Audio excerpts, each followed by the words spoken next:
తెలియాల్సి ఉంది.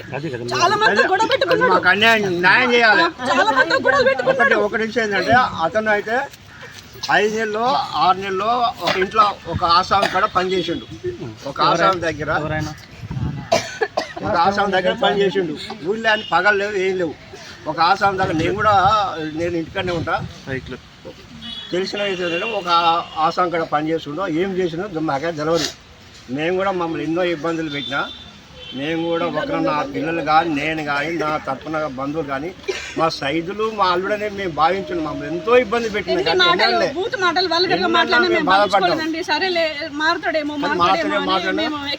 మొన్న నైట్ కూడా మొన్న మా బావది 1వ తారీఖు కలిసి ఉండే మాట్లాడినా ఎవరితోనన్నా గొడవ పెట్టుకుంటాడు. కానీ ఎవరు ఏమన్నారు, తాగుతాడులే తాగుబోతాడులే అని వదిలేసారు. కానీ కత్తితో ఆ రకంగా చంపే అంత ఎప్పుడు ఎవరికి లేదు. మేము 10 ఏళ్ళు నరకం అనుభవిస్తున్నాం. ఎన్నో కొట్టిండు.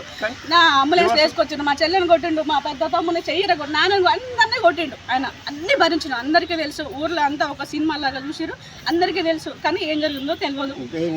నేనైతే ఇప్పుడు ఊళ్ళో ఎంక్వైరీ చేస్తే తెలుస్తుంది. మాకు న్యాయం చేయాలి. పిల్లలు వాడు చిక్కలోడైనా తాగుబోతాడైనా మా అల్లుడని మేము భావించినాం.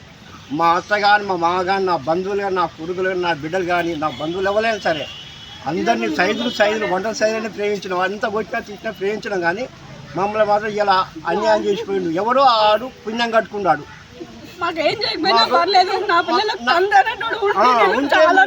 మేము ఒకటి అనుకున్నంటే వాళ్ళు ఎలాంటి నా బిడ్డ ఎన్నో బతుంది, నా అల్లుడు ఉన్నాడు అనుకున్నా నా అల్లుడు ఇలా అంతమైపోయిండు. ఇక ఎవరు చూసుకోవాలి, ఇక మాకు న్యాయం చేయాలని కోరుకుంటున్నాం.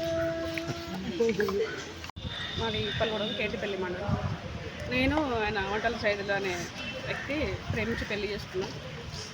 2017లో పెళ్లి చేసుకున్నాం. మాకు 3 పిల్లలు, ఒక అమ్మాయి, 2 అబ్బాయిలు.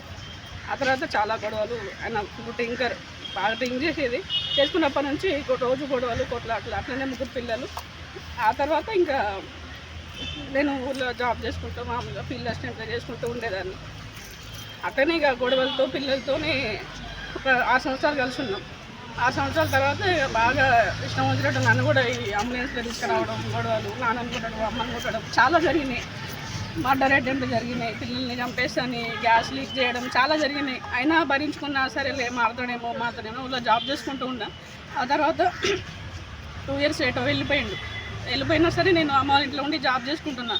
ఆ తర్వాత 2 ఇయర్స్ తర్వాత ఒక రోజు నైట్ వచ్చి బాగా కడ్డాయర్ మీద వచ్చి తాగేసి గొడవ చేసి ఇల్లంతా రక్తం చేసి ఆ రోజు చంపడానికి ప్లాన్ చేసిండు. ఇక ఆ రోజు తప్పించుకున్నాం. ఆ రోజు ఇక మన కేతిపల్లి మండలంలో చాలాసార్లు కేసు ఫైల్ ఉంటుంది మరి చేసినాము. ఆ తర్వాత ఇంకా లాస్ట్ ఇంకా వద్దని నేను ఫిక్స్ అయినా, నేను ఉండలేను, మేము భరించలేము ఈ గొడవలు అట్లా జాబ్ చేసుకొని ఇస్తలేడు. సరేలే అని ఇంకా వద్దనుకొని ఇంకా ఎన్నో అవమానాలు, ఎన్నో కొట్లాటలు, ఎన్నో మాటలు అన్నీ భరించుకున్నా. చివరికి ఇక నేను సూసైడ్ చేద్దామని కూడా ప్లాన్ చేసుకున్నా. మళ్ళీ నా పిల్లలు ఆగమవుతారు, నా పిల్లలకి ఎవరు కన్నా కదా అని నేను ఆలోచించుకొని నేను అన్ని భరించుకొని నేను హైదరాబాద్కి వచ్చి నేను హైదరాబాద్కి వెళ్ళిపోయినా. మా తమ్ముడి దగ్గర మా పెద్దోడు అక్కడ ఫ్రెండ్స్ ఫోన్ ఉంటే మా తమ్ముడు నేను అట్లా ఉండి అట్లా జాబ్ చేసుకుంటూ నేను అక్కడే ఉంటున్నా. పిల్లలు నేనే పెంచుకుంటున్నాం, మేమే చూసుకుంటున్నాం. ఈ 10 సంవత్సరాలు అవుతుంది. అసలు వాళ్ళు ఏం చదువుతున్నారు ఏందనేది ఆయనకైతే సంబంధం లేదు. ఎప్పుడైనా ఊర్లోకి పండుగలకు అప్పుడప్పుడు వస్తే ఇట్లా తాగేసి వచ్చి మా ఇంటి మీదకి వచ్చి గొడవ చేయడం చేస్తాడు. అయినా మేము పట్టించుకోము, సరేలే అట్లా ఉంటాడు మనిషి ఉన్నట్లే అనుకున్నాం. అదండి, నాకైతే ఏం తెలియదు. పొద్దున్న పిల్లడు స్కూల్కి పంపిద్దామని రెడీ అవుతుంటే ఫోన్ వచ్చింది. నేను గుడికి వెళ్దామని అనుకున్న ఫోన్ వచ్చింది, నేను వచ్చిన. అంతకుమించి నాకైతే పెద్ద బాబు 10th అయిపోయింది. 10th అయిపోయిన తర్వాత కరోనా టైంలో వద్దురా చదవద్దు అది ఇదని ఆయననే అలా డాడీనే చెప్పిండు. ఆ అబ్బాయిని చదువుకోకుండా చేసిండు. ఇప్పుడు 2nd ఇయర్ ఉండాలి పెద్ద బాబు, చదువుకోకుండా చేసిండు. సరేలే వాడికి ఎన్ని చెప్పినా వద్దురా నాన్న, అట్లా కూడా వద్దునా నాన్న, మీ నాన్న ఇట్లా చేస్తుండు, నువ్వు ఇట్లా చదువుకోవాలని ఎంత చెప్పినా వాడు లేదు. పెద్ద బాబు వాళ్ళ నాన్న దగ్గర మా అమ్మోళ్ళు ఊర్లో ఉన్న ఊరే కాబట్టి ఐడ తినడం ఆడ ఉండడం అట్లా నడుస్తుంది. పాపని మన లాస్ట్ ఇయర్ నికరకల్లో ఇక్కడే గురుకులలో వేసినాం. చిన్న బాబు నా దగ్గర ఉంటాడు. నాకైతే ఏమీ ఇన్ఫర్మేషన్ తెలియదు, అసలు ఏం జరిగింది అనేది నాకు తెలియదు. నేనైతే అనుమానం నాకైతే లేదండి, నాకైతే తెలియదు. నాకైతే నేను 10 సంవత్సరాల నుంచి ఇక్కడ ఉండట్లేను. పండుగలకు వస్తే వచ్చిపోతా అంతే. అంతే. మా పిల్లలు కూడా నా దగ్గరే ఉంటారు. ఆయనకు అసలు ఏం సంబంధం లేదు, పిల్లల విషయమే తెలియదు. అలా స్కూల్కి వెళ్ళడమా, వాళ్ళు ఏం చదువుతారు అనేది మాకెవ్వరూ సంబంధం లేదు. మా వాళ్ళు నేను నా పిల్లలు అంతే బతికినాం. అదండి నా పరిస్థితి.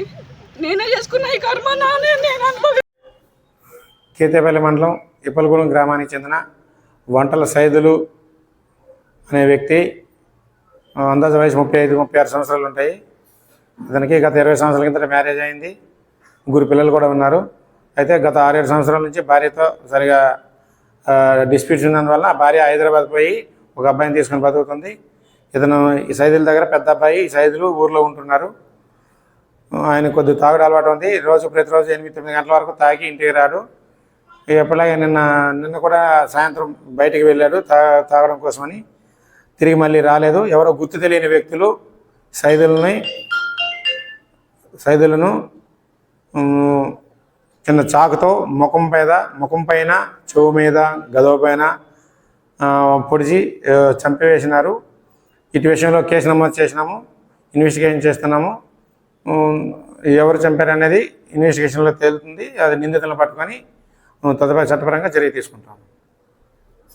డాగ్ స్క్వాడ్ క్లూస్ టీమ్స్ వచ్చినాయి, అన్ని విజిట్ చేసినాయి, కానీ దాంట్లో క్లూస్ ఏమీ ఇంకా దొరకలేదు.